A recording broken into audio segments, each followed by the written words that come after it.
Hello guys, ഇവിടെ നമ്മുടെ 90+ സാറുമാരും നമ്മുടെ ആരതിൻസ് ഒക്കെ ഇരിക്കുന്നുണ്ട്. അപ്പോൾ എനിക്കൊരു ഐഡിയ തോന്നി. ഇല്ല, ഫസ്റ്റ് അഫ്രാദ് സാറേ മാത്സ് ആണ് ഇവിടുത്തെ കിങ് എന്നാണ് കേട്ടത്. മാത്സിന് വേണ്ടിയിട്ടാണ് 90+ എല്ലാവരും ജോയിൻ ചെയ്യുന്നതെന്നാണ് പറയുന്നത് സാർ.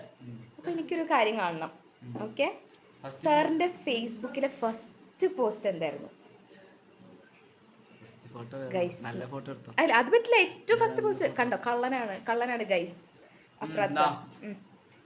പണ്ടും ലുക്ക ഇപ്പോൾ ലുക്ക. ഓക്കെ, ആർദിൻസിന് പാർട്ടിസിപ്പേറ്റ് ചെയ്യാൻ താല്പര്യമില്ല എന്നാണ് എന്നോട് പറഞ്ഞത്. കാരണം അന്നും ഇന്നും സുന്ദരി തന്നെ. അപ്പൊ എനിക്ക് നമുക്ക് അജയ് സാറിനോട് ചോദിക്കാം. ഫസ്റ്റ് ഫോട്ടോ, അത് വീഡിയോ ആവാം, ഫോട്ടോ ആവാം, എന്തോ ആവാം. കാണിക്കൂ സാർ, ധൈര്യത്തോടെ കാണിക്കൂ. 90+ സാറുമാരൊക്കെ പുലികളാണെന്നാണ് കേട്ടത്. ധൈര്യശാലി ഗൈസ്, ചിരിക്കും ഗൈസ്, പൊട്ടിച്ചിരിക്കും. ആശിഷ് സാർ ഭയങ്കര കോൺഫിഡന്റ് ആണ്. കാരണം എടുത്തു വെച്ചിരിക്കുകയാണ്.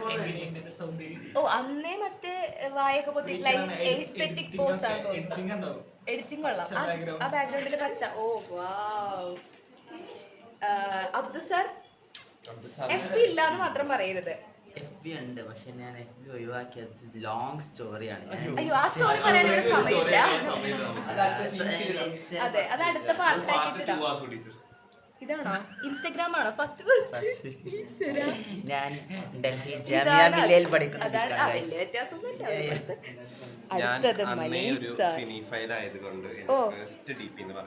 First DP. അയ്യോ, ഇതല്ല ഞങ്ങക്ക് വേണ്ടത്. ഇയാളുടെ മുഖം കാണിക്കുന്ന രീതിയിൽ ആദ്യമായിട്ട് ഇട്ട ഫോട്ടോ. എടാ, ഇത്രക്ക് വരില്ല കേട്ടോ ആരുടെയും. Guys guys look this. കിടക്കുന്ന ഒരാള്. സൂപ്പർ. ഏതാ? അതെന്തിനാ കാണിക്കണേ? ഇതാണ് നമ്മുടെ അജയ് സാറ്. ഫോക്കസ് ആവുന്നില്ല കേട്ടോ. അജയ് സാറ് ബേബി ആയിരുന്നു ഇപ്പോഴത്തെ ഫോട്ടോ. ഈ ബേബിയാണ് ഈ മുതുക്കനായത് കേട്ടോ.